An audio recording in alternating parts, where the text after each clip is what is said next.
No problem. I was scribbling on my notebook, sorry. No, that's alright. What about the music? Do you want to turn it off? Or? No, you can barely hear it. But whatever you want. Do you want to turn it off? Yeah, I don't think you can really hear it, but... I'll turn it down a notch. Okay guys, so we are in Fit Plus gym in Naas, and we're going to go through some of the more common questions that I get sent in here, and questions that I think will be helpful to you. So for a change, I'm going to let Niall answer them, and if I have anything to add, I'll chime in, but I'll try and let you listen to Niall. So first of all, I just want Niall to introduce himself to the CNF Army, and also just tell you guys about Fit Plus, what the gym is about, and what they have to offer you. Cool. Yeah, so my name is Niall Barrett. I'm a boxing coach from Naas. So I work here in Fit Plus in Naas. It's a personal training studio, a small group training facility. So we have 5 coaches here. So we mainly work with people looking for kind of the basic stuff like fat loss, muscle building, and then kind of sports-specific training as well. We also have kids classes, adults classes, and then work with elderly people as well. Right, okay. If you are looking to use this gym or find out where it is, the address, as far as I know, is just beside Naas CBS where I went to school. So that's the kind of best place I can tell you. You'll see the signs outside, Fit Plus. It's a 2-floor gym, kind of boxing stuff upstairs. So Niall does personal training classes and he does the boxing upstairs. Then we have the strength and conditioning area down here. Today we're going to do a band workout, is it? Resistance band. Resistance band workout. So the first question is my question to Niall, and then the next questions are the questions from some of the followers. And my question is, the best advice you can give me before I start coaching others. Okay, so first thing I think is that you got to make sure that coaching is your passion. So when you're coaching other people, you've got to put them first. So your goal is then helping other people to attain their goals. So sometimes you gotta have to sacrifice time spent chasing your own goals to actually help people pursue their goals. So just a little story about myself. So how I kind of first realized that boxing coaching was more my passion than actual boxing was 2 pictures told me the story. So one was when I won it was quite a tough fight and I won, but the emotion, I was just wrecked after. So the ref raised my hand, but visibly I'm just wrecked. Whereas one of the boxers that I train, he won a really tough fight, and just totally subconsciously, I didn't realise until someone showed me the photo after, but my hands are raised over my head. So it just showed I kind of get more passion from other people having success than myself. So that's the first thing, is to make sure you're really passionate about helping others then.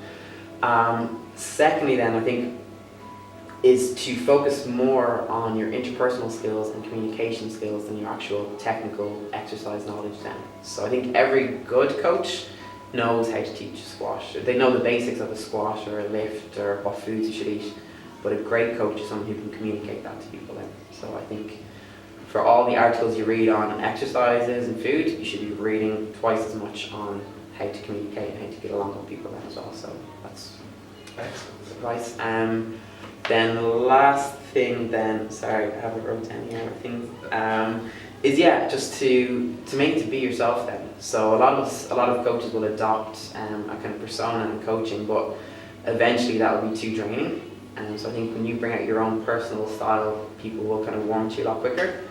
So it's mainly just be yourself, make sure you're passionate about helping other people then, and just working on your communication skills then. Great, 3 excellent pieces of advice, and I'm actually excited to hear that. So I look forward to watching back on this. So thanks for that, Niall. Number 2 was, so I wanted to get some of the myths in that people think, and these are, people ask me this a lot of the time, and one of those that keeps coming up is, do you have to eat small meals every 2 to 3 hours, to lose weight or to be healthy or whatever? So. Okay, I think the annoying thing here is I'm going to answer all the questions the same. The question is, no, it depends on you as a person then. So everything should be individualized. I think a lot of coaches push their philosophy for what works well for them onto their clients. And I think you got to be flexible and adapt to the person and their unique background, their unique training schedule, and their unique biology as well then. So for me, that style of training, of eating, small and often does work well. I know you work better off an intermittent fasting type thing. Yeah. And that's clearly working for you. Yeah. So if I was coaching, I would not change that then. So no, I think that's it's a strategy that works well for some people.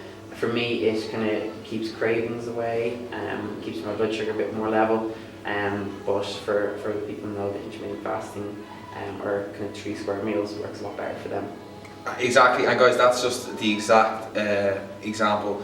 Niall eats that way, it works well for him, and I eat the complete opposite. So even yesterday I fasted for 17 hours, I finished eating yesterday at 7 p.m. My first meal today was after 1 p.m. and I actually enjoy the feeling of you know, being fasted. So I operate better that way than as if I was eating more regularly. But again, it depends on the person, and again, if you're a coach, it depends on that person. So number 3, get this one a lot. What supplements should you take? And then I'm going to ask Niall, so what supplements does he take, or you know, what does he recommend, you know, would be good for people? So I guess that's a question. It's probably like the people want that secret pill really, and most people kind of come to us looking for supplements because they're not willing to do the main work on fixing their nutrition, their sleep, and their training and their stress levels. Sorry. That would be the first thing, would always be to fix their nutrition, make sure that's all coming from good whole foods, loads of fruit, veg, just hitting all their kind of protein quotas, their water quota.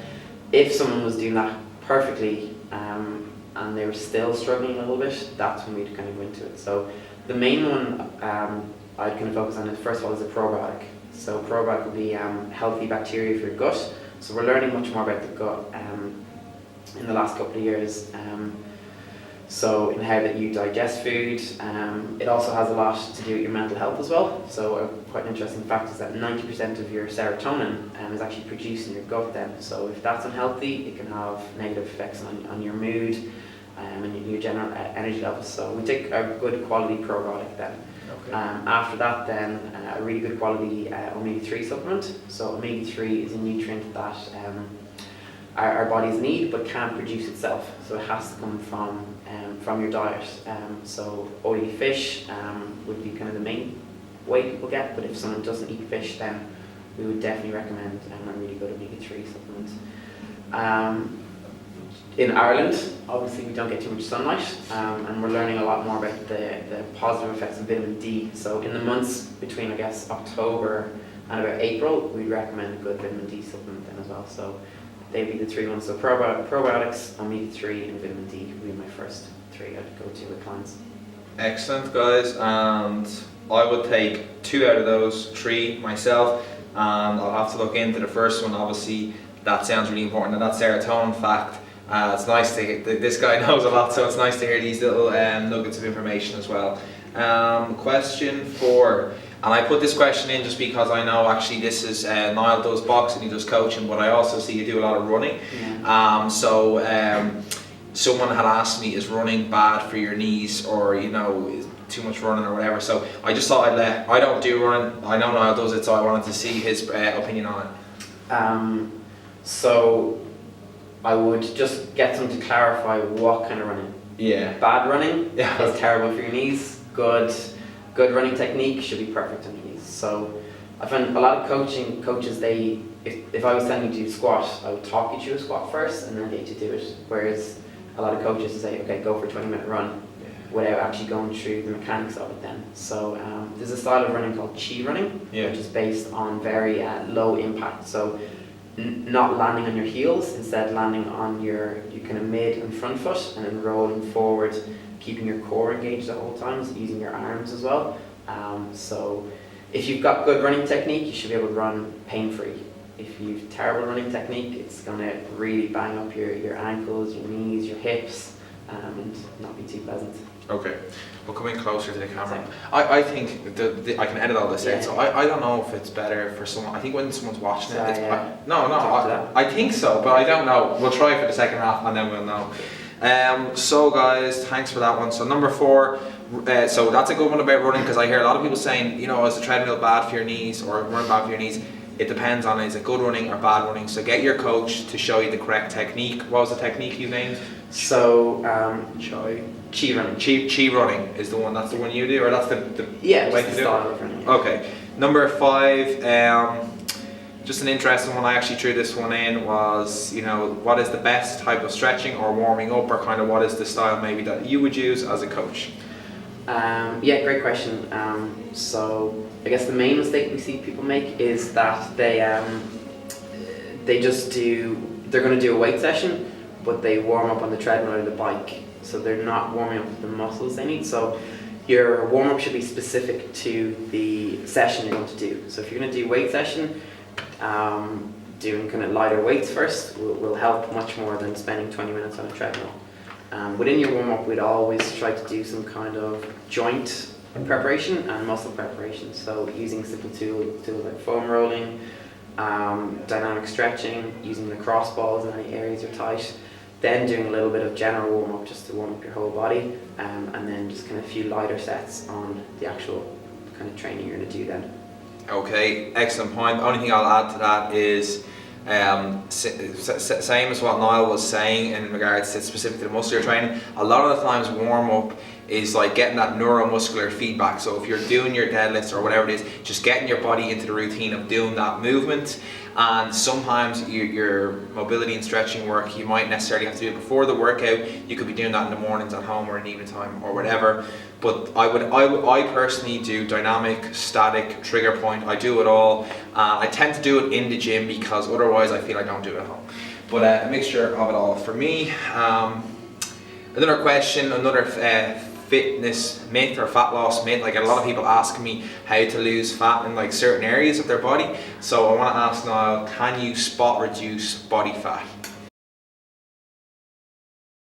Guys? Brief. I can never be complacent with the lies, no complicit with the evil and spirit you keep inside. People surprised that whether they spot like a compassionate passer upon the pages, surpassing what you've been asking, while passing up in the moment. I live inside of the beat. The point I wanna get across is I'm not accepting defeated, the feeling of being depleted when all I really needed was a little bit of help. I never got it by myself. You mean to tell me that the only reason for living